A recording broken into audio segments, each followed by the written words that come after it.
Students, कैसे हैं आप स्टूडेंट्स? मैंने आपको पिछली क्लास में नॉमेनक्लेचरिंग ऑफ ऑर्गेनिक केमिस्ट्री के बारे में बहुत बारीकी से बताया था।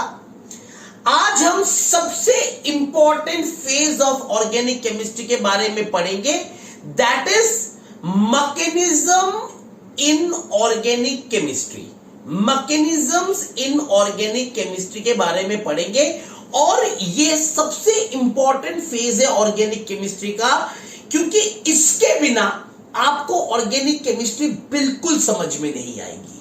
ठीक है, अगर आपका मैकेनिज्म का कॉन्सेप्ट आपके दिमाग में क्लियर है तो ऑर्गेनिक केमिस्ट्री बड़े प्यार से समझोगे, मक्खन की तरह ऑर्गेनिक केमिस्ट्री को आप समझ लोगे। ठीक है, तो स्टार्ट करें मैकेनिज्म ऑफ ऑर्गेनिक केमिस्ट्री। बेटे हम बात करने वाले हैं मैकेनिज्म ऑफ ऑर्गेनिक केमिस्ट्री। इसके अंदर सबसे पहले हम बात करेंगे इलेक्ट्रोफाइल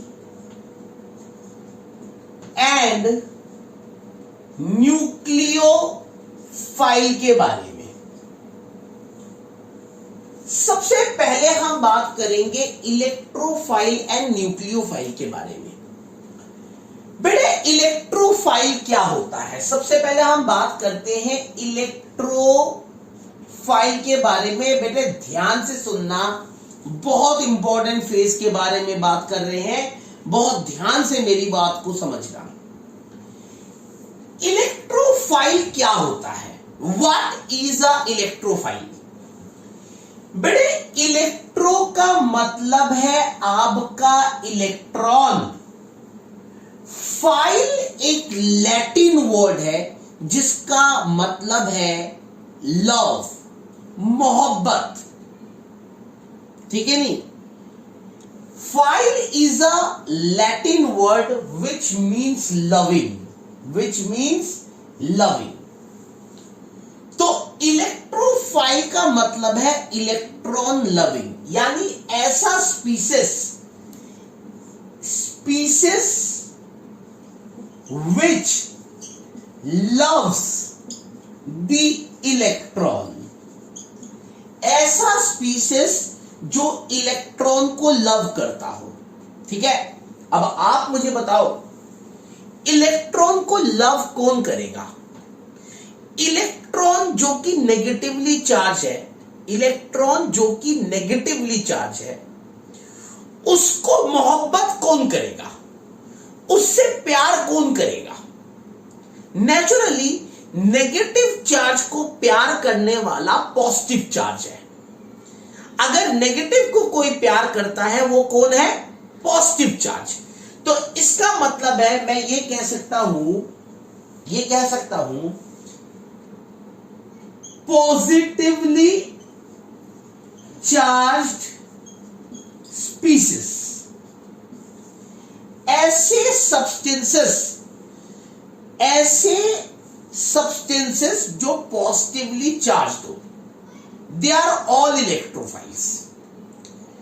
ऐसे सब्सटेंसेस जो कि पॉजिटिवली चार्ज हो वो सारे के सारे इलेक्ट्रोफाइल्स हैं। अब पॉजिटिवली चार्ज कौन से हैं?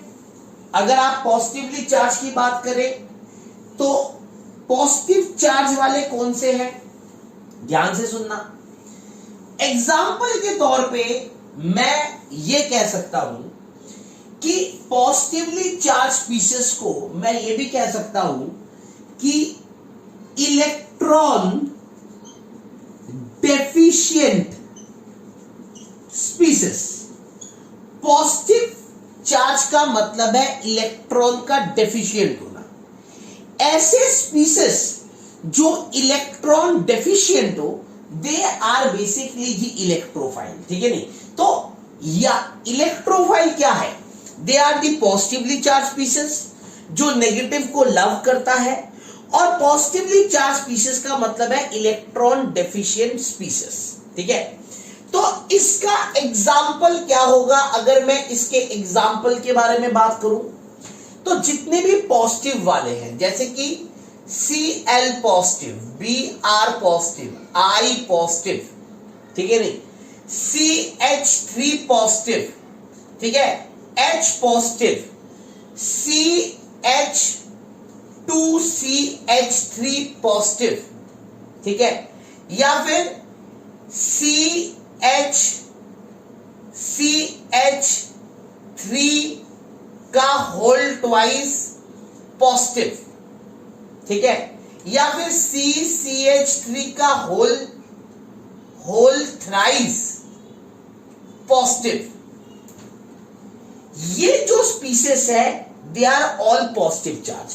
अब एक बच्चा मेरे से बोलेगा सर Cl के ऊपर पॉजिटिव लिख रहे हो आप, Br के ऊपर पॉजिटिव लिख रहे हो, ये तो हैलोजेंस है, इनके ऊपर तो नेगेटिव चार्ज आना चाहिए। बेटे हाँ, आप बिल्कुल सही है, halogens are negative charge, are negatively charge, halogens are negatively charge, but sometime halogen can also behave as a positive charge। किसी किसी केस में हैलोजन पॉजिटिव की तरह भी बिहेव करता है। Is it clear? तो हमेशा हम ये कहें कि halogens are negative charge, this is not right. In some case halogens are positive charge also, ठीक है नहीं, फ्लोरीन को छोड़ के, फ्लोरीन एक एक्सेप्शन है, वो हमेशा नेगेटिव ही रहेगा, लेकिन बाकी दूसरे जो हैलोजेंस है वो कई बार पॉजिटिव की तरह बिहेव करते हैं। Is it clear? तो दीज आर ऑल इलेक्ट्रोफाइल्स। तो ऐसे सब्सटेंसेस जिनके ऊपर पॉजिटिव चार्ज हो। एक और बात मैंने बड़ी प्यारी बोली है आपको, बड़े प्यार से मैंने आपको बताया है, इलेक्ट्रॉन डेफिशिएंट स्पीसीज, ऐसे स्पीसीज जो इलेक्ट्रॉन डेफिशिएंट हो। तो अब इलेक्ट्रॉन डेफिशिएंट स्पीसीज कौन है? They are Lewis acids. जितने भी लुईस एसिड्स होते हैं they are electron deficient species. जैसे कि आपका AlCl3, ZnCl2, FeCl3, they are all electron deficient species, ठीक है नहीं, BF3, they are all electron deficient species। और ये लुईस एसिड्स जितने भी होते हैं, आपको एग्जांपल दे दिया मैंने, ये कॉमन लुईस एसिड्स है जो हमेशा इलेक्ट्रोफाइल की तरह बिहेव करते हैं। तो याद रखना, जहां पे भी लुईस एसिड आ जाए तो Lewis acid are always electron loving and they are electrophile, ठीक है नहीं, they are electron deficient species. Is it clear? उतार लीजिए।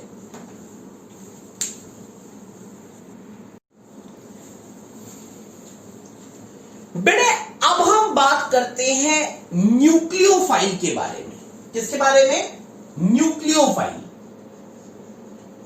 अब आपको अंदाजा तो हो ही गया होगा कि न्यूक्लियो का मतलब है न्यूक्लियस, फाइल का मतलब है मोहब्बत, लव, प्यार।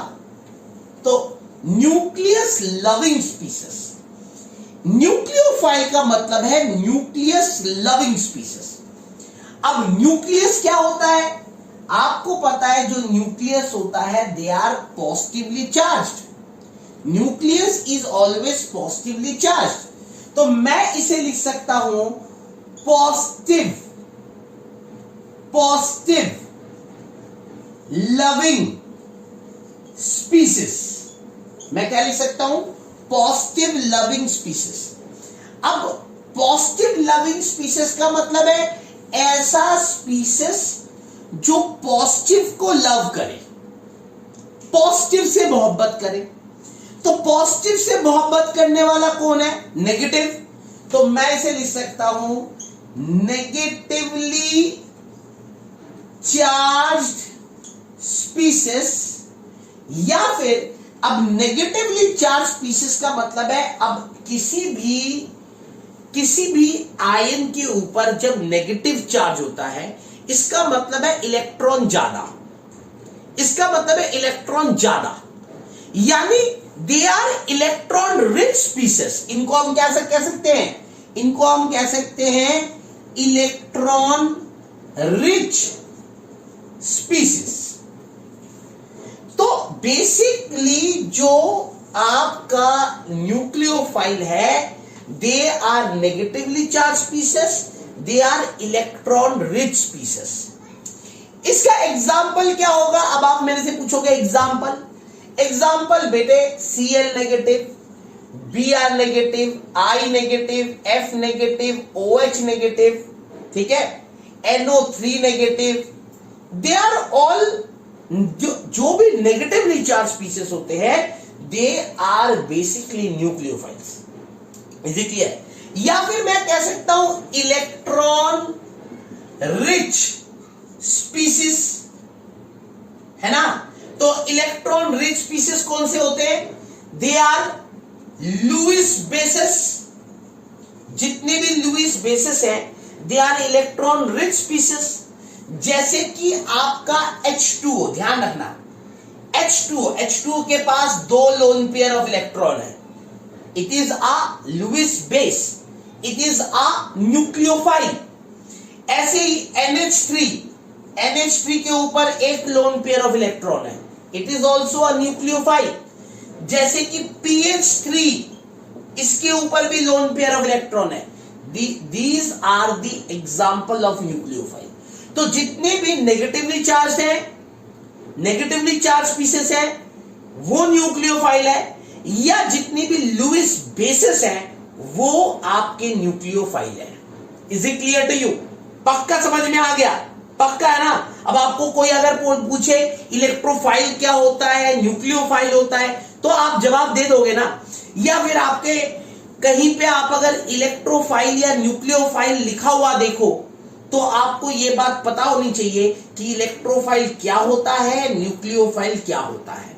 Is it clear? उतार लीजिए।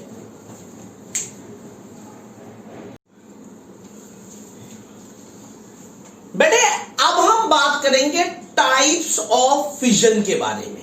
टाइप्स ऑफ फिजन, फिजन का मतलब होता है टूटना। तो एक ऑर्गेनिक कंपाउंड कैसे टूट सकता है, ठीक है नहीं, तो ध्यान से समझना। हम बात करेंगे टाइप्स ऑफ फिजन। बेटे 2 तरीके के फिजन होते हैं।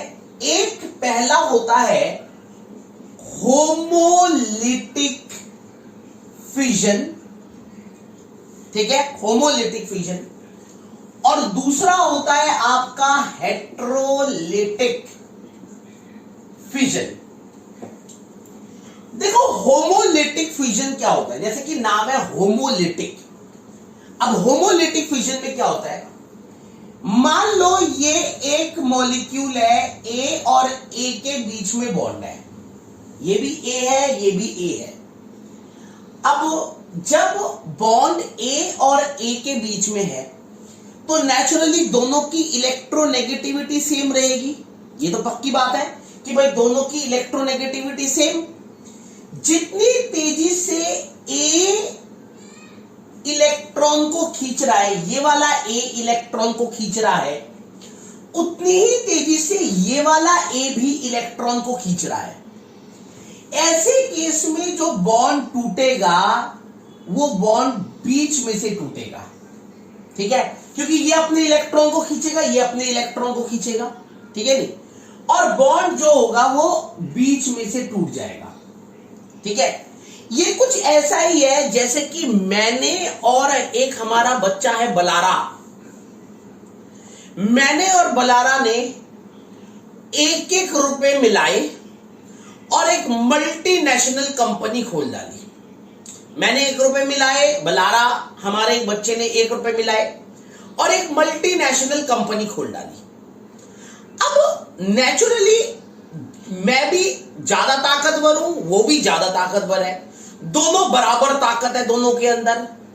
दोनों के अंदर बराबर ताकत है। ऐसे केस में मैं अपने 1 रुपए को ज्यादा तेजी से खींचूंगा, वो अपने 1 रुपए को ज्यादा तेजी से खींचेगा, क्योंकि हम दोनों की ताकतें बराबर है। जितनी तेजी से मैं खींचूंगा अपने 1 रुपए को, उतनी तेजी से वो खींचेगा अपने 1 रुपए को। ऐसे केस में जब बॉन्ड टूटेगा तो बॉन्ड बीच में से टूटेगा, और ऐसे केस में जैसे ही बॉन्ड टूटेगा तो ए अपना 1 इलेक्ट्रॉन ले लेगा, यानी मैं अपना 1 रुपए ले लूंगा और बलारा अपना 1 रुपए ले लेगा। इसे कहते हैं होमोलिटिक फिजन, और होमोलिटिक फिजन में हमेशा फ्री रेडिकल डेवलप होता है। इसे कहते हैं फ्री रेडिकल। ये जो आप देख रहे हो ना ए के ऊपर dot, this is known as free radical. किसी भी एलिमेंट के ऊपर या किसी भी मॉलिक्यूल के ऊपर जब ये डॉट आ जाए, ये 1 इलेक्ट्रॉन है, ये डॉट 1 इलेक्ट्रॉन है, फ्री इलेक्ट्रॉन है, ठीक है, और इसीलिए हम इसे कहते हैं फ्री रेडिकल। तो होमोलिटिक फ्यूजन में हमेशा फ्री रेडिकल डेवलप होता है। जैसे कि एक एग्जांपल देता हूं, क्लोरीन और क्लोरीन है। अब ये वाला क्लोरीन अपना 1 इलेक्ट्रॉन दे रहा है, ये वाला क्लोरीन अपना 1 इलेक्ट्रॉन दे रहा है, दोनों ने बॉन्ड बनाया हुआ है, मस्त वाला बॉन्ड बनाया हुआ है, और दोनों की इलेक्ट्रोनेगेटिविटी सेम है। इस क्लोरीन की और इस क्लोरीन की ताकतें सेम है, इस क्लोरीन की और इस क्लोरीन की ताकतें सेम है, ठीक है। तो जितनी तेजी से ये क्लोरीन इस क्लोरीन को खींचेगा, उतनी तेजी से ये वाला क्लोरीन इस क्लोरीन को खींचेगा, है ना, बराबर ताकत से खींचेगा। तो ऐसे केस में बॉन्ड टूटेगा, ये बॉन्ड टूट गया ऐसे, और जैसे ही बॉन्ड टूटा तो ये क्लोरीन का 1 इलेक्ट्रॉन क्लोरीन के पास आ गया, और इस क्लोरीन का 1 इलेक्ट्रॉन इस वाले क्लोरीन के पास आ गया। मतलब दोनों ने अपने अपने इलेक्ट्रॉन ले लिए, और ये क्या डेवलप हो गया, फ्री रेडिकल डेवलप हो गया। समझ में आई बात, फ्री रेडिकल डेवलप हो गया, ठीक है। अब हेट्रोलिटिक फ्यूजन के बारे में बात करते हैं। जैसा कि नाम है हेट्रो, तो 2 हेट्रो एटम्स है, मतलब 2 डिफरेंट एटम्स है। लेट ए और बी आपस में मिलकर बॉन्ड बना रहे हैं, और बी जो है वो ज्यादा ताकतवर है, बी ए से ज्यादा ताकतवर है, बी ए से ज्यादा ताकतवर है।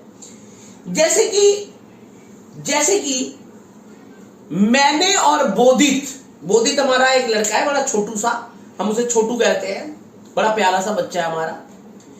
मैंने और बोधित ने आपस में मिलकर एक बॉन्ड बनाया, 1-1 रुपए मिलाया। मैंने 1 रुपए मिलाए, बोधित ने 1 रुपए मिलाए, एक मल्टीनेशनल कंपनी खोल डाली हमने, बहुत खतरनाक वाली, बड़ी तगड़ी वाली कंपनी। अब मैं ज्यादा ताकतवर हूं, बोधित कम ताकतवर है, देख के ही लगता है भाई, देखो साइज देखो। तो जैसे ही मैं बॉन्ड बोधित के साथ बनाऊंगा, मैं बोधित के भी इलेक्ट्रॉन को अपनी तरफ खींचने की कोशिश करूंगा, कंपनी के सारे राइट्स को अपनी तरफ खींचने की कोशिश करूंगा। मतलब कंपनी का जो झुकाव है वो मैं अपनी तरफ लेने की कोशिश करूंगा, क्योंकि मैं ज्यादा ताकतवर हूं। ए और बी में से जो ज्यादा ताकतवर है, जो ज्यादा इलेक्ट्रोनेगेटिव है, यहां ताकतवर का मतलब है इलेक्ट्रोनेगेटिव, जो ज्यादा इलेक्ट्रोनेगेटिव है वो इलेक्ट्रॉन को अपनी तरफ खींचेगा। तो यहां बी ज्यादा इलेक्ट्रोनेगेटिव है, तो बी इलेक्ट्रॉन को अपनी तरफ खींचेगा, और जैसे बी इलेक्ट्रॉन को अपनी तरफ खींचेगा तो बी के ऊपर नेगेटिव चार्ज आएगा, ए के ऊपर पॉजिटिव चार्ज आएगा, और बॉन्ड जैसे ही टूटेगा तो ए के इलेक्ट्रॉन को बी ले लेगा, और बी ए के इलेक्ट्रॉन को ले लेगा, और बी के ऊपर नेगेटिव चार्ज आएगा, और ए के ऊपर पॉजिटिव चार्ज आएगा। ऐसे में positive and negative radical develop होगा। This is positive radical and this is negative radical. Positive radical जो होता है उसे हम बेसिक रेडिकल कहते हैं। क्या कहते हैं? Basic radical. और जो नेगेटिव रेडिकल होता है उसे हम एसिडिक रेडिकल कहते हैं। तो दो तरीके के रेडिकल डेवलप होंगे, positive and negative radical develop होगा। तो हेटेरोलिटिक फ्यूजन में हमेशा negative and positive charge develop होता है। Is it clear? जैसे कि मैं एक एग्जांपल देता हूं, CH3Cl है। अब ये आपका CH3Cl है, ये क्लोरीन ने इस CH3 के साथ बॉन्ड बनाया हुआ है, ठीक है। आपको पता है chlorine is more electronegative, chlorine ज्यादा इलेक्ट्रोनेगेटिव है, तो क्लोरीन इलेक्ट्रॉन क्लाउड को अपनी तरफ खींचेगा, इलेक्ट्रॉन क्लाउड को अपनी तरफ खींचेगा। इलेक्ट्रॉन क्लाउड का झुकाव जो है वो क्लोरीन के ऊपर होगा। जो ज्यादा इलेक्ट्रोनेगेटिव होता है, इलेक्ट्रॉन क्लाउड का झुकाव उसी तरफ होता है। अब क्लोरीन ज्यादा इलेक्ट्रोनेगेटिव है, तो क्लोरीन इलेक्ट्रॉन क्लाउड को अपनी तरफ खींचेगा। जैसे ही खींचेगा तो बॉन्ड टूटेगा, और बॉन्ड जैसे ही टूटेगा तो CH3 के ऊपर पॉजिटिव चार्ज आएगा और क्लोरीन के ऊपर नेगेटिव चार्ज आएगा। ये डेल्टा का साइन है। डेल्टा का मतलब होता है स्मॉल, ये आधा 8, ये होता है डेल्टा। डेल्टा मतलब स्मॉल, तो स्मॉल क्लोरीन के ऊपर स्मॉल नेगेटिव चार्ज आएगा, CH3 के ऊपर पॉजिटिव चार्ज आएगा। और ये जो CH3 के ऊपर पॉजिटिव चार्ज डेवलप हुआ, ये जो ध्यान दो, ये जो CH3 के ऊपर पॉजिटिव चार्ज डेवलप हुआ, इसे कहते हैं कार्बोकैटायन। कार्बोकैटायन, कार्बन जो कैटायन की तरह बिहेव कर रहा है। कार्बोकैटायन का मतलब क्या होता है? कार्बन जो कैटायन की तरह बिहेव करता है। Is it clear? तो ये आपका बेसिक रेडिकल है और ये आपका एसिडिक रेडिकल है। समझ में आई बात? तो दिस इज दी कार्बोकैटायन। लगे हाथों मैंने आपको कार्बोकैटायन के बारे में भी बताया। कार्बन के ऊपर जब पॉजिटिव चार्ज आता है तो उसे हम कहते हैं कार्बोकैटायन। समझ में आई बात? और हमेशा ऐसा तभी होगा जब होमोलिटिक फ्यूजन होगा। कौन सा फ्यूजन होगा? Homolytic fusion. Is it clear? ये बात बिल्कुल क्लियर है। टाइप्स ऑफ फ्यूजन समझ में आ गया। हेट्रोलिटिक फ्यूजन, होमोलिटिक नहीं, हेट्रोलिटिक फ्यूजन। ऐसा तभी होगा, कार्बोकैटायन तभी बनेगा जब हेट्रोलिटिक फ्यूजन होगा, ठीक है नहीं? तो होमोलिटिक फ्यूजन की वजह से फ्री रेडिकल, हेट्रोलिटिक फ्यूजन की वजह से positive and negative radical. Is it clear? कोई डाउट? तो this is all about fusion. Is it clear to you? उतार लीजिए।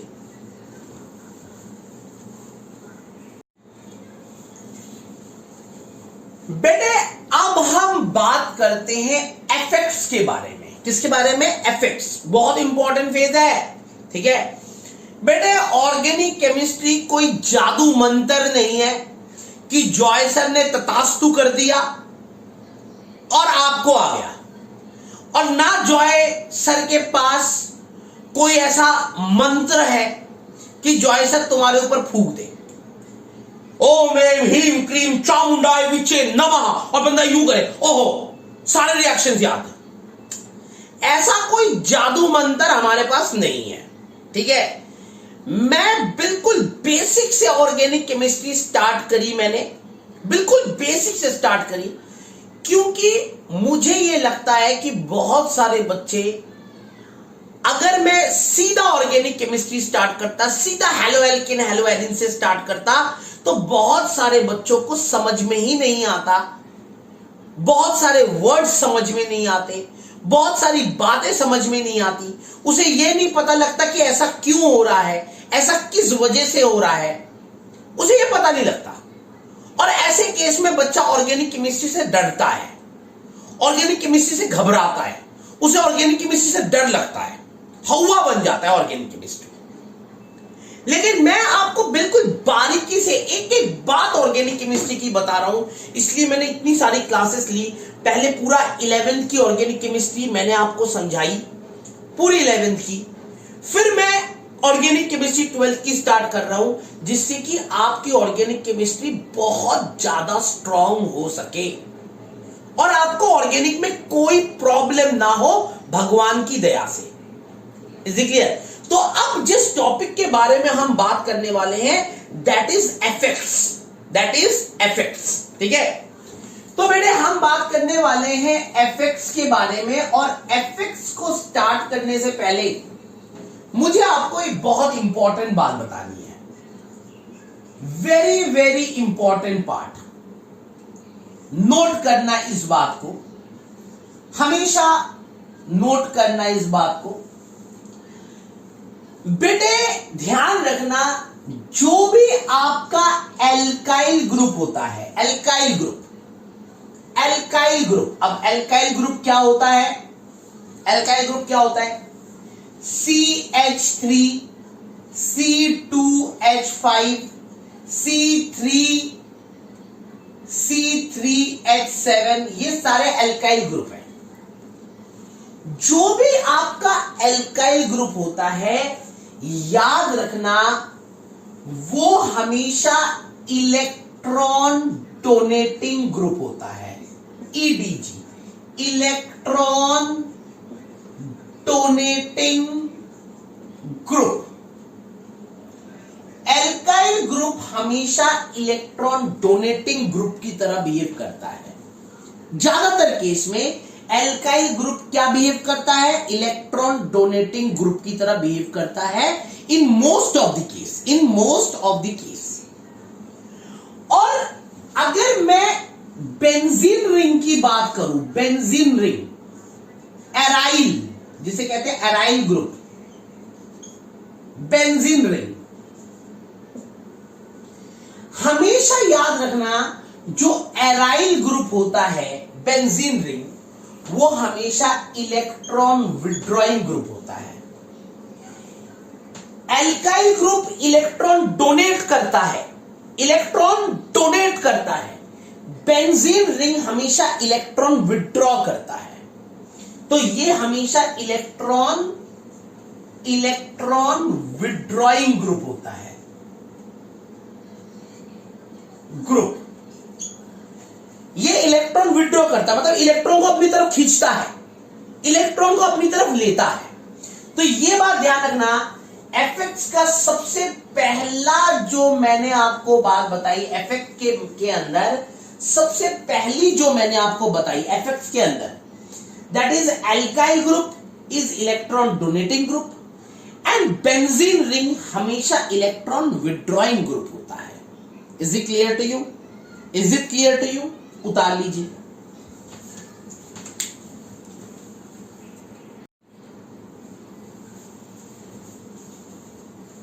बेटे अब हम सबसे पहले इफेक्ट के बारे में बात करेंगे, सबसे इंपॉर्टेंट इफेक्ट के बारे में बात करेंगे, and that is inductive effect. सबसे पहला effect that is inductive effect. इसको हम आई इफेक्ट भी कहते हैं। क्या कहते हैं? I effect.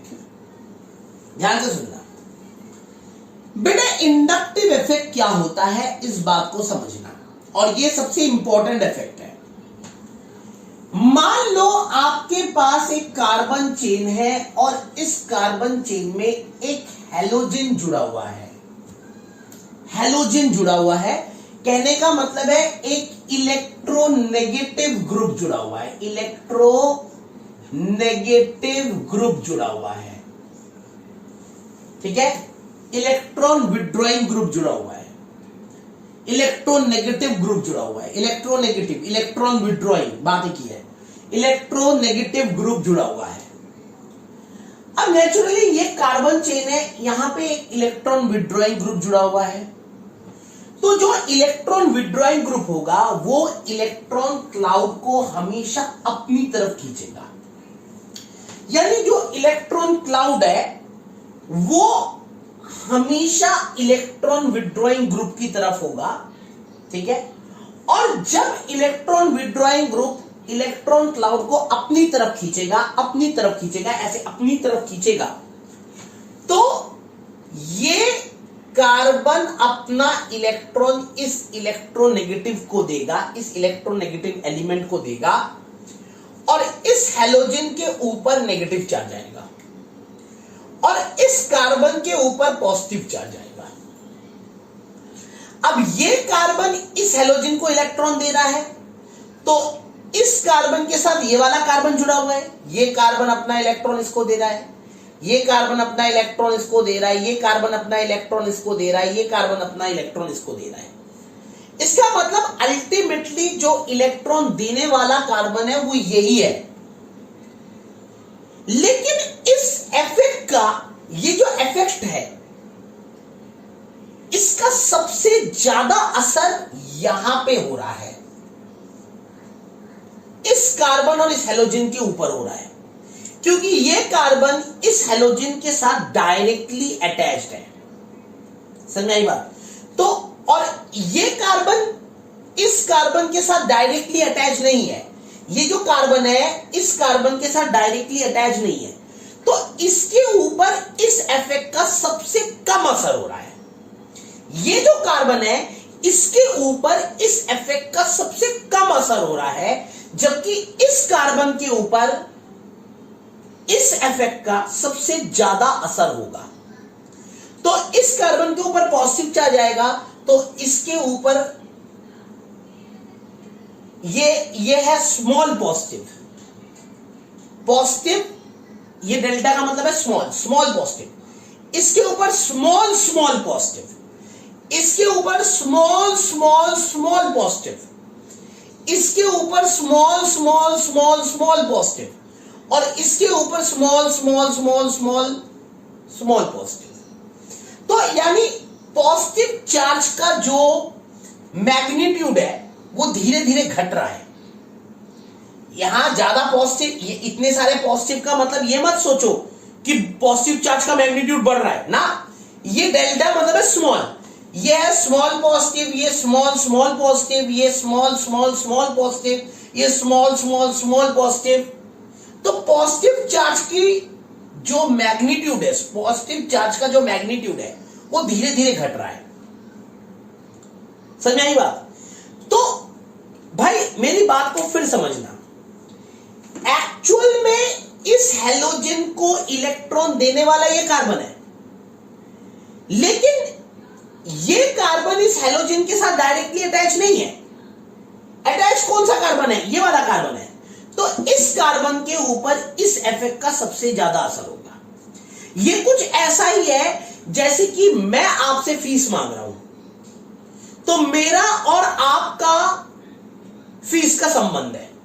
मैं आपसे फीस मांग रहा हूं, तो मैं कह रहा हूं मुझे फीस दो, तो आप अपने पापा को बोलते हो, आपके पापा अपने बॉस को बोलता है, आपके पापा का बॉस अपने बॉस को बोलता है, और अल्टीमेटली फीस जो देने वाला आदमी है वो आपके पापा के बॉस का बॉस है, वो फीस दे रहा है। लेकिन असर किसके ऊपर हो रहा है? सबसे ज्यादा ये जो फीस के लेन देन का असर मेरे और आपके बीच में हो रहा है, क्योंकि मैं तो आपसे ही मांगूंगा ना।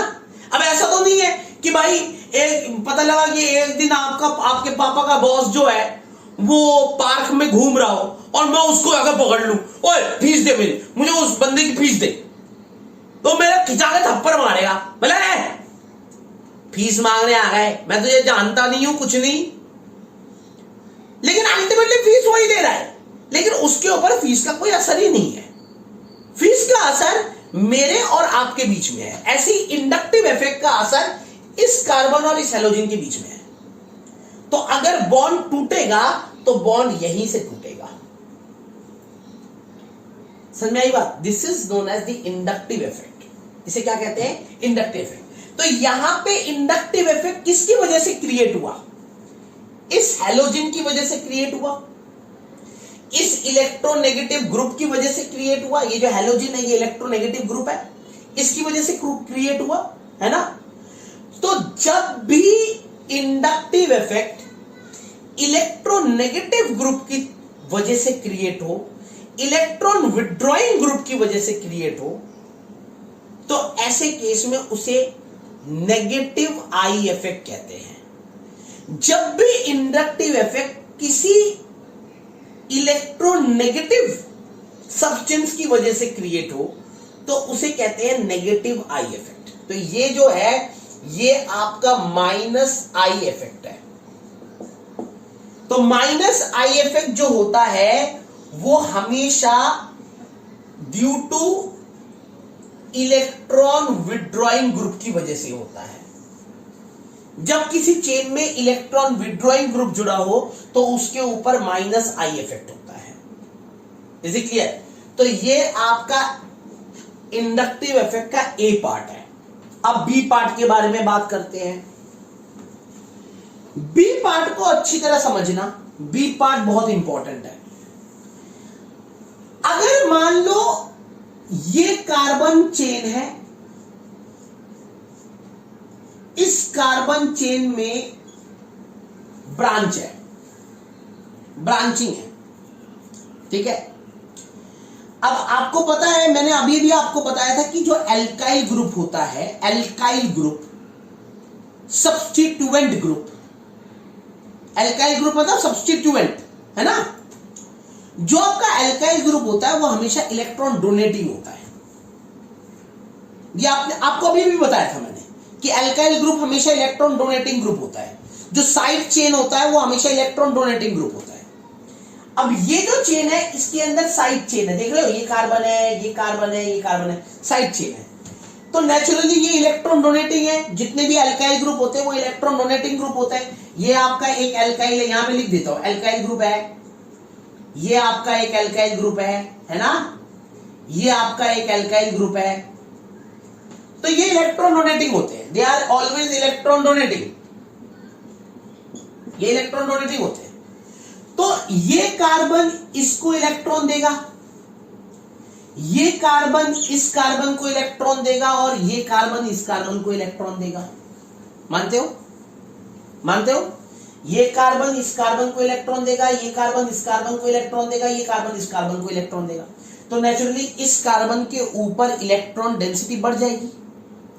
और जब इस कार्बन के ऊपर इलेक्ट्रॉन डेंसिटी बढ़ जाएगी, मतलब सारा इलेक्ट्रॉन यहां आके इकट्ठा हो रहा है, इस कार्बन के ऊपर इकट्ठा हो रहा है, तो ये कार्बन इस कार्बन को इलेक्ट्रॉन देगा,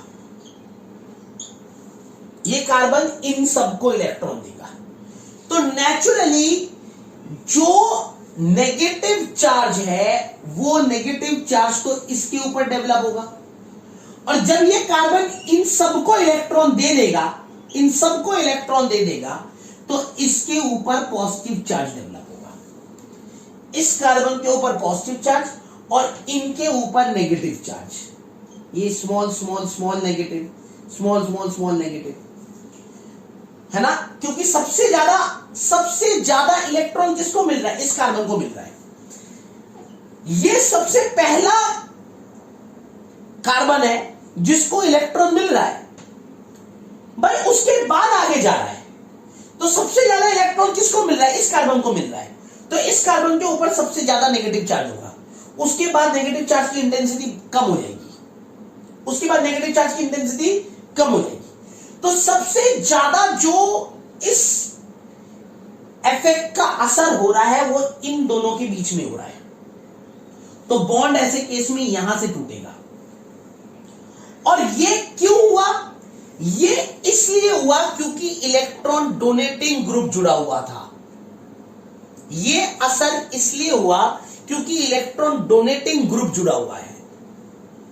तो यहां पे जो इंडक्टिव इफेक्ट है, ये भी एक इंडक्टिव इफेक्ट है, लेकिन ये उल्टा इंडक्टिव इफेक्ट है। उल्टा, this is a reverse inductive effect, है ना। तो ये एक उल्टा इंडक्टिव इफेक्ट है, और ये इंडक्टिव इफेक्ट इसलिए क्रिएट हुआ due two electron donating group, due two electron donating group. और ऐसे केस में हम इसे कहते हैं प्लस आई इफेक्ट। तो प्लस आई इफेक्ट जो होगा, प्लस आई इफेक्ट जो होगा वो due two electron donating group की वजह से होगा। Minus I effect electron withdrawing group की वजह से होगा। Plus I effect electron donating group की वजह से हो गया। Is it clear? Is it clear to you? Minus I effect electron withdrawing group की वजह से होगा, plus I effect electron donating group की वजह से होगा। ये बात आपको क्लियर है? बिल्कुल क्लियर है, पक्का क्लियर है। तो this is the inductive effect. याद रखना, ये इसे कहते हैं माइनस ई इफेक्ट, इसे कहते हैं प्लस ई इफेक्ट। ठीक है, इसे पहले उतारिए, फिर मैं आपको बताता हूं कि कौन कौन से मॉलिक्यूल्स हैं वो माइनस ई इफेक्ट शो करते हैं और कौन कौन से molecule plus E effect show करते हैं, आई इफेक्ट। ठीक है नहीं?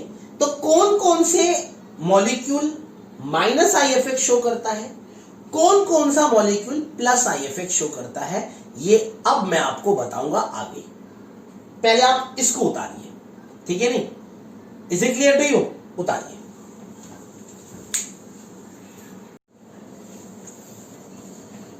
तो बेटे अब ध्यान से सुनना, कौन कौन से substituents minus I effect show करते हैं और कौन कौन से substituent plus I effect show करते हैं। ठीक है, तो आइए हम समझते हैं कौन कौन से सब्स्टिट्यूएंट माइनस आई इफेक्ट, कौन कौन से सब्स्टिट्यूएंट प्लस आई इफेक्ट। तो ध्यान रखना, माइनस आई इफेक्ट जो सबसे ज्यादा शो करता है वो शो करता है NO2। अगर किसी चेन में NO2 जुड़ा हो तो वो सबसे ज्यादा माइनस आई इफेक्ट शो करता है। ठीक है, इस NO2 का असर सबसे ज्यादा है। उसके बाद है आपका CN, उसके बाद है आपका COH, उसके बाद है आपका fluorine, chlorine, bromine and iodine. तो सबसे ज्यादा माइनस आई इफेक्ट NO2, फिर CN, फिर COH, फिर F, फिर Cl, फिर Br, फिर I। ऐसे ही सबसे ज्यादा प्लस आई इफेक्ट जो है वो शो करता है CH3 होल 3C। इसे कहते हैं 3 डिग्री एल्काइल। इसे कहते हैं 3 डिग्री एल्काइल। ऐसे ही उसके बाद शो करता है CH3 होल ट्वाइस CH। ठीक है, ये 2 डिग्री। उसके बाद शो करता है कौन? CH3CH2, यह है 1 डिग्री। ठीक है, फिर शो करता है CH3। ठीक है, मिथाइल। Is it clear? फिर इसके बाद आपका H positive. Is it clear? तो सबसे ज्यादा 3 degree plus I effect show करता है, 3 degree alkyl group, 3 degree substituent, फिर 2 डिग्री सब्स्टिट्यूएंट, फिर 1 डिग्री सब्स्टिट्यूएंट, फिर मिथाइल, फिर H पॉजिटिव। तो ये आपका minus I effect and plus I effect का सीक्वेंस बता दिया मैंने आपको। कौन सबसे ज्यादा माइनस आई इफेक्ट शो करता है, कौन सबसे ज्यादा प्लस आई इफेक्ट शो करता है। Is it clear to you? अब मेरी एक बात ध्यान से सुनना। अब हम बात करते हैं स्टेबिलिटी ऑफ कार्बो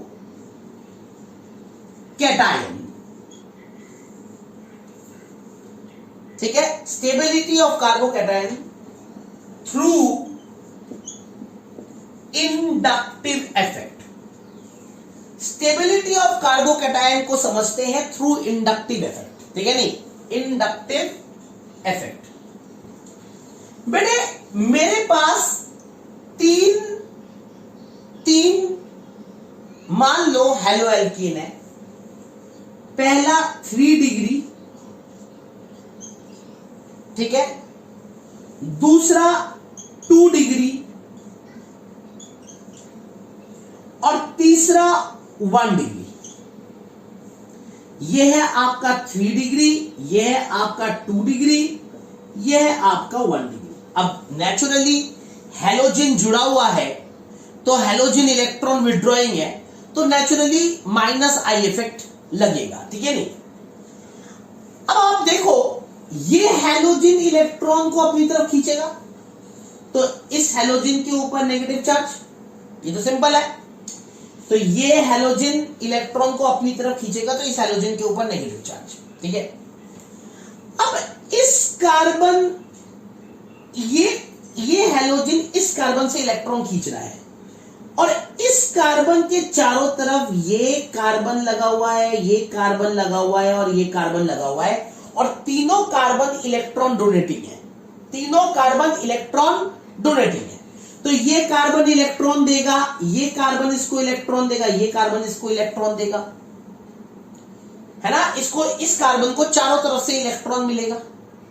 तो जब इस कार्बन के पास इलेक्ट्रॉन ज्यादा आ जाएगा तो ये कार्बन झट से इस हैलोजन को इलेक्ट्रॉन दे देगा और अगले ही केस में इस कार्बन के ऊपर पॉजिटिव चार्ज आएगा और इस हैलोजन के ऊपर नेगेटिव चार्ज आएगा और बॉन्ड टूट जाएगा, बॉन्ड ब्रेक हो जाएगा। तो 3 डिग्री में जो कार्बन हैलोजन बॉन्ड है वो ज्यादा आसानी से ब्रेक होता है और जो कार्बोकैटायन, ये क्या बन रहा है, कार्बोकैटायन बन रहा है ना, ये कार्बोकैटायन ज्यादा आसानी से बनता है, ये कार्बोकैटायन ज्यादा आसानी से बनता है। जब कार्बन और हैलोजन का बॉन्ड आसानी से ब्रेक होगा तो कार्बोकैटायन ज्यादा आसानी से बनेगा। ये कुछ ऐसा ही है जैसे कि मेरे पास 2 बच्चे हैं, ध्यान से सुनना। एक हमारे क्लास में एक बच्चा है संयम मैती और एक बच्चा है मान लो आपका बोधित। अब ये 2 बच्चे, संयम मैती के घर वाले, संयम मैती की बात बता रहा हूं, संयम मैती के घर में संयम मैती की मम्मी भी जॉब करती है, संयम मैती के पापा भी जॉब करते हैं, संयम मैती के दादाजी भी जॉब करते हैं, तीनों जॉब करते हैं। और बोधित के घर में सिर्फ बोधित के पापा जॉब करते हैं। ध्यान से सुनना, जवाब आपको देना है, मेरे सवाल को सुन के जवाब आपको देना है। तो अब संयम मैती से मैंने फीस मांगी, मैं एक इलेक्ट्रोनेगेटिव ग्रुप हूं, मैंने संयम मैती से फीस मांगी, संयम मैती ने अपने पापा से फीस मांगी, उसके पापा ने मान लो फीस नहीं दी तो वो अपनी मम्मी से मांग लेगा, उसकी मम्मी ने उसको फीस नहीं दी तो वो अपने दादाजी से मांग लेगा। उसके पास 3 ऑप्शन है, 3 ऑप्शन है, 1 2 3, जहां से उसको फीस मिलेगी। तो ऐसे केस में संयम मैती क्या करेगा, जैसे ही मैं फीस मांगूंगा वो तीनों में से किसी एक से फीस ले लेगा और दे मेरे मुंह पर मारा, तेरी सर ऐश करो, चलो फीस मांगने आ जाते हो। और ऐसे केस में मुझे मेरी फीस मिल जाएगी और मैं संयम मैती का पिंड छोड़ दूंगा, संयम मैती का पिंड छोड़ दूंगा। भाई संयम मैती को आगे कुछ नहीं कहूंगा और मैं संयम मैती का पिंड छोड़ दूंगा, है ना। और संयम मैती स्टेबल हो जाएगा, मुझे फीस देके स्टेबल हो गया। लेकिन अब दूसरा बच्चा है बोधित, उसके घर में उसके पापा कमाते हैं सिर्फ, तो मैं बोधित से फीस मांगूंगा, बोधित अपनी मम्मी से फीस मांगेगा, उसकी मम्मी अपने हस्बैंड से फीस मांगेगी, है ना। तो अगर मान लो बोधित के पापा ने फीस नहीं दी तो बोधित की मम्मी को भी फीस नहीं मिलने वाली और बोधित की मम्मी को फीस नहीं मिलेगी तो बोधित को भी फीस नहीं मिलने वाली।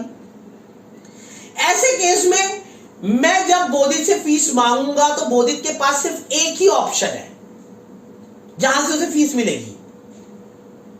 तो नेचुरली बोधित मेरे को थोड़ा लटकाएगा। जब भी मैं उसे फीस मांगूंगा, सर आज पापा की तनख्वाह नहीं मिली, सर परसों पापा के जो बॉस है वो बाहर गए हुए, तरसों सर पापा अभी तक घर पे नहीं आए हैं, परसों पापा के पास पैसे थोड़े कम थे, ठीक है नहीं। और ये नाटपड़ चलता रहेगा, है ना। तो बोधित इतनी आसानी से मेरे से पिंड नहीं छुड़वा सकता, यानी मेरा और बोधित का बॉन्ड जो है वो स्ट्रांग है। सीधी सी बात है, जब वो मेरे से पिंड नहीं छुड़वा रहा तो मेरा और उसका बॉन्ड बना रहेगा। लेकिन मेरा और संयम मैती का बॉन्ड बड़ा वीक है। क्यों? क्योंकि उसने पैसे दिए, मैंने ले लिए, मैंने उसका पिंड छोड़ दिया। भाई हम दोनों अलग अलग हो गए। समझ में आई बात?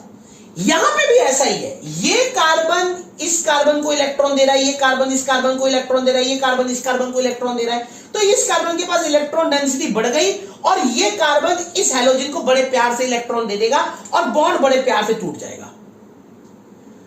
तो 3 डिग्री में कार्बन हैलोजन बॉन्ड जो है वो वीक होता है और कार्बोकैटायन बड़े आराम से बनता है। कार्बोकैटायन बड़े आराम से बनता है।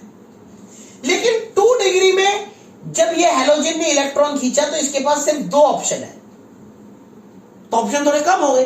तो ऐसे केस में कार्बोकैटायन उतनी आसानी से नहीं बना जितनी आसानी से 3 डिग्री में बना था। और 1 डिग्री में नेचुरली सबसे ज्यादा कार्बन हैलोजन बॉन्ड स्ट्रॉन्ग, मतलब कार्बन हैलोजन बॉन्ड इतनी आसानी से नहीं टूट सकता, क्योंकि ये हैलोजन इस कार्बन से इलेक्ट्रॉन मांगेगा। इस कार्बन के पास सिर्फ एक ही ऑप्शन है जहां से उसे इलेक्ट्रॉन मिलना है। तो नेचुरली ये कार्बन इस हैलोजन को इतनी आसानी से इलेक्ट्रॉन देने वाला नहीं है। तो नेचुरली ये कार्बन और इस हैलोजन का बॉन्ड सबसे ज्यादा स्ट्रॉन्ग है। इस कार्बन और इस हैलोजन का बॉन्ड को तोड़ना थोड़ा मुश्किल है। ऐसे केस में ये जो कार्बोकैटायन जो बनेगा वो थोड़ा लेट बनेगा, उतनी जल्दी नहीं बनेगा जितनी जल्दी 3 डिग्री वाला बन रहा था। तो अगर मैं बॉन्ड स्ट्रेंथ की बात करूं, बॉन्ड स्ट्रेंथ की बात करूं बिटवीन कार्बन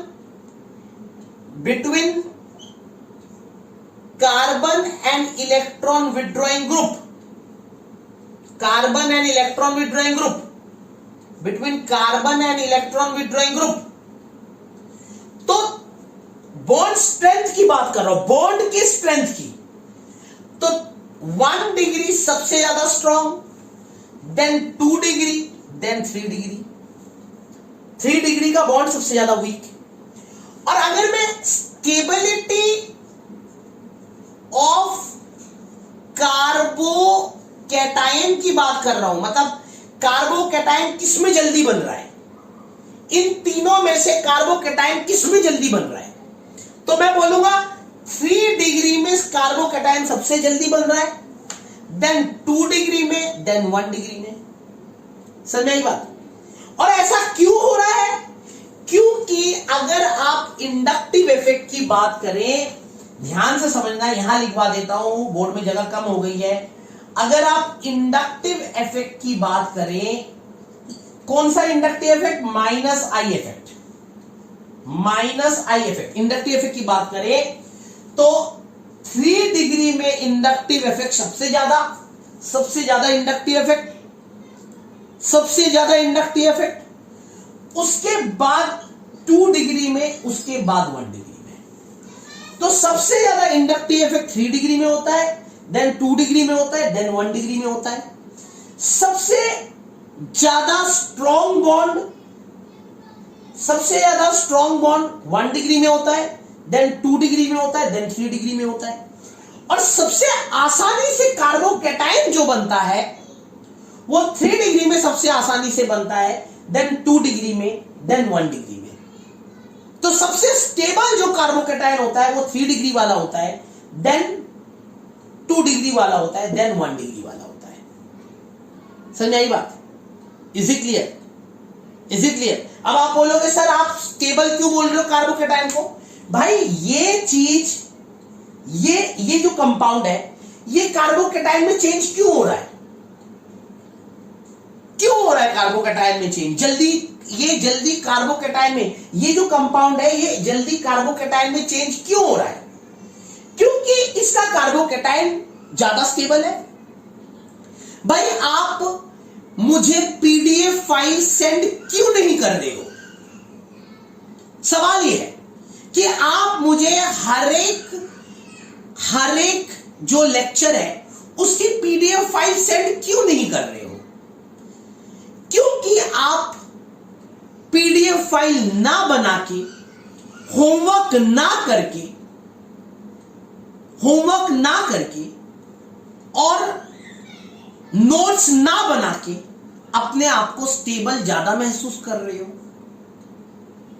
अपने आप को स्टेबल ज्यादा महसूस कर रहे हो, है ना भाई? आप क्यों पीडीएफ फाइल नहीं बना रहे? सिंपल सी बात है, आप पीडीएफ फाइल क्यों नहीं बना रहे? क्योंकि आप पीडीएफ फाइल ना बना के अपने आप को स्टेबल ज्यादा महसूस कर रहे हो, तभी आप पीडीएफ फाइल नहीं बना रहे। समझाई बात?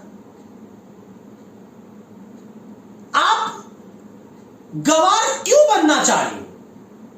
क्योंकि आपको गवार बनना अच्छा लगता होगा। आप गवार बन के ज्यादा स्टेबल महसूस कर रहे हो। आप गवार बन के ज्यादा स्टेबल महसूस कर रहे हो। आप रास्ते में झाड़ू मार के ज्यादा स्टेबल महसूस कर रहे हो अपने आप को, है ना? कोई आदमी किसी दूसरी चीज में चेंज होना चाहता है, जल्दी चेंज हो जाता है, जल्दी चेंज हो जाता है। क्यों जल्दी चेंज हो जाता है? क्यों वो किसी दूसरी चीज में जल्दी चेंज हो जाता है? क्योंकि वो उस फॉर्म में ज्यादा स्टेबल महसूस करता है। जैसे कि अभी आपका केस बताया, अब आप पढ़ाई नहीं करना चाहते हो क्योंकि आप पढ़ाई ना करके ज्यादा स्टेबल हो रहे होंगे, तभी तो आप पढ़ाई नहीं कर रहे हो, तभी तो आप पीडीएफ फाइल नहीं भेज रहे हो, क्योंकि आप उस फॉर्म में ज्यादा स्टेबल होंगे। मुझे लगता है कि आप उस फॉर्म में अपने आप को ज्यादा स्टेबल महसूस करते होंगे, तभी तो आप उसमें चेंज हो रहे हो, है ना? आप झाड़ू मार के, रास्ते में झाड़ू मार के, है ना, रास्ते में झाड़ू मार के ज्यादा स्टेबल होना चाहते हो, तभी तो आप पढ़ाई नहीं कर रहे हो। तो कोई भी आदमी किसी दूसरे फॉर्म में तभी चेंज होता है जब उस फॉर्म में, उस पर्टिकुलर फॉर्म में वो ज्यादा स्टेबल हो जाए। ऐसे ही यहां पे कार्बोकैटायन है, बिल्कुल आपकी तरह है। ये कार्बोकैटायन है, ये कंपाउंड कार्बोकैटायन में चेंज क्यों हो रहा होगा? क्योंकि इसका कार्बोकैटायन फॉर्म ज्यादा स्टेबल होगा। ये नॉर्मल लॉजिकल एप्टीट्यूड है। Is it clear? तो this is your inductive effect. ये मैंने आपको इंडक्टिव इफेक्ट के बारे में बताया। नेक्स्ट क्लास में हम बात करेंगे electromeric effect and resonance effect और कुछ और मैकेनिज्म के बारे में बात करेंगे, और उसके बाद हम haloalkanes and haloarenes को स्टार्ट कर देंगे। और फिर आप देखोगे कितनी बढ़िया तरीके से आप चैप्टर को फटाफट ग्रैब करोगे, बिल्कुल फटाफट। आपका दिमाग चाचा चौधरी से भी ज्यादा तेज चलेगा। ठीक है? तो मैकेनिज्म बहुत इंपॉर्टेंट है। जब तक मैकेनिज्म नहीं पता, टेक्निक्स नहीं पता, तब तक टॉपिक को करने का मजा नहीं है। इसीलिए मैं इतना टाइम लगा रहा हूं, वरना मैं सीधा चैप्टर स्टार्ट करता, धराधर हो जाता। अब तक तो ऑर्गेनिक आधी निपटा चुका होता। मैं आपको बता दूं, अब तक ऑर्गेनिक आधी निपटा चुका होता।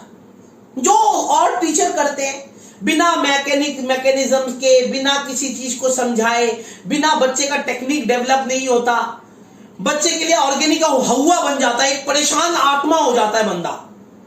अब पेपर में गलती करके आता है, नंबर कम आते हैं, फिर अपने आप को कोसता है। उसे क्या पता है एक्चुअल में गलती उसके टीचर ने करी है? कुछ नहीं बताया, सीधा ऑर्गेनिक स्टार्ट कर दिया। जी ऑर्गेनिक, ओ लड़का एकदम हमारा एल्बर्ट आइंस्टाइन का बाप है। ऐसे नहीं हो सकती, पॉसिबल नहीं है। समझाई बात? बहुत सारे ऐसे बच्चे होते हैं, कहते सर वो वाला मेरा जो दोस्त है ना, उसके टीचर ने तो भाई सारे चैप्टर करा दिए, अब सिर्फ 2-3 चैप्टर बच रहे हैं, उसके टीचर ने ऑर्गेनिक करा दी। बच्चे को पूछो, क्वेश्चन नहीं आता, आंसर पूछो, आंसर नहीं आता। गवार कहीं का, ना उसका लॉजिकल एप्टीट्यूड डेवलप होता है, ना कुछ रिजल्ट आता है तो ठंडन गोपाल, कुछ रिजल्ट ही नहीं आता। क्योंकि पेपर तो आपको डायरेक्ट नहीं पूछने वाला ना, पेपर घुमाएगा क्वेश्चन को। तो आपका एप्टीट्यूड लेवल स्ट्रांग होना चाहिए। यह बात बच्चे को अभी नहीं पता लगती ये बात जब रिजल्ट आता ना तब पता लगती है। तब बच्चा सोचता है मेरी गलती थी। नहीं, उसकी गलती नहीं थी, उस टीचर की गलती है जो जिसने उसे पढ़ाया। उसने उसको सारी बातें बताई नहीं, कोर्स कंप्लीट कर दिया, का मामला निपटा दिया, बस अपना मामला निपटा दिया, फीस ले ली,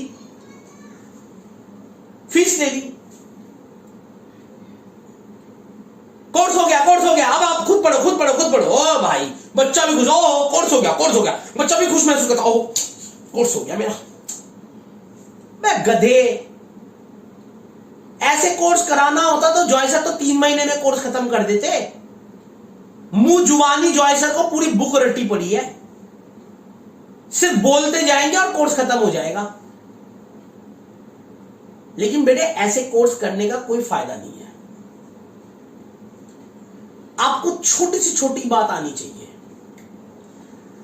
आपको तभी मजा आएगा, आप तभी सब्जेक्ट को जियोगे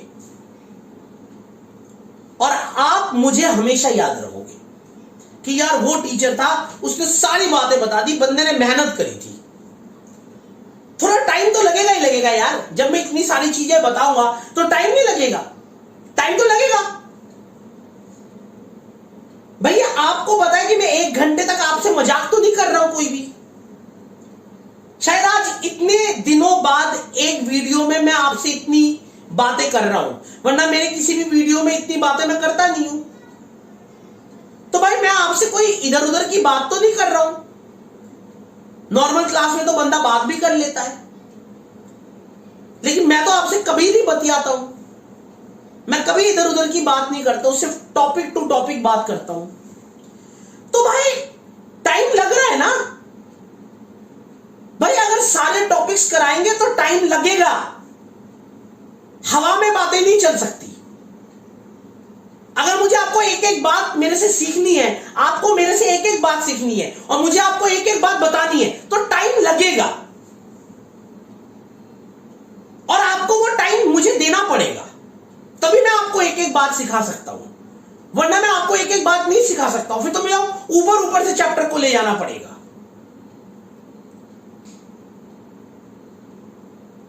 स्कूल वालों को क्या है, स्कूल वाला तो बिना पढ़ाए सब कुछ करा देगा।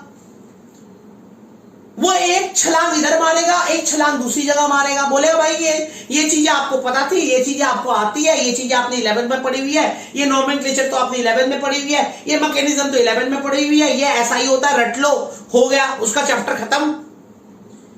मैं आपका चैप्टर ऐसे नहीं खत्म कर सकता हूं,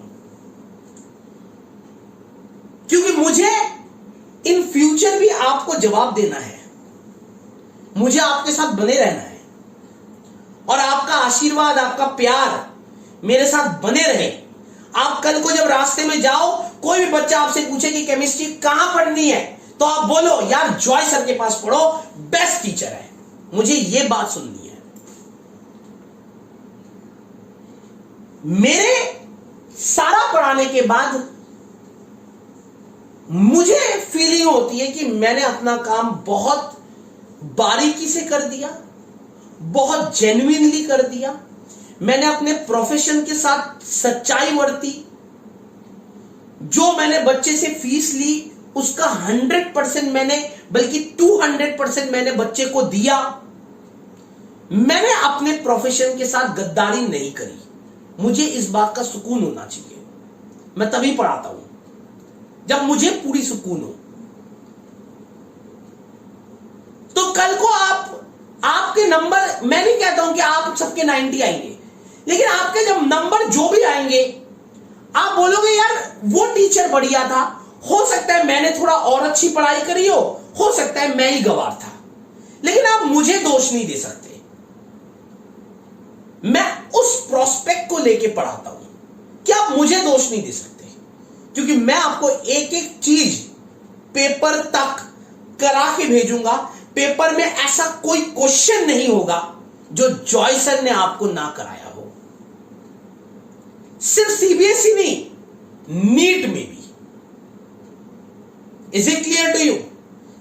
तो इसलिए आप मेरे साथ बने रहो, अपना प्यार आशीर्वाद मेरे ऊपर बनाए रखो, और मेरे साथ साथ टॉपिक टू टॉपिक चलो, तरीके से काम करो, प्रॉपर नोट्स बनाओ, प्रॉपर पीडीएफ फाइल मुझे भेजो, जिससे मुझे पढ़ाने में आपको मजा भी आए। ठीक है? बाकी किसी को झाड़ू मार के जीना पसंद है तो मैं कुछ नहीं कर सकता हूं। कोई अगर ये कहे कि मैं झाड़ू ही मारना चाहता हूं, मैं झाड़ू मार के स्टेबल हूं, तो फिर मैं क्या कर सकता हूं यार, है ना? टाटा बाय बाय, शब्बा खैर। मेरे चैनल को लाइक करिए, शेयर करिए एंड सब्सक्राइब करिए। टाटा।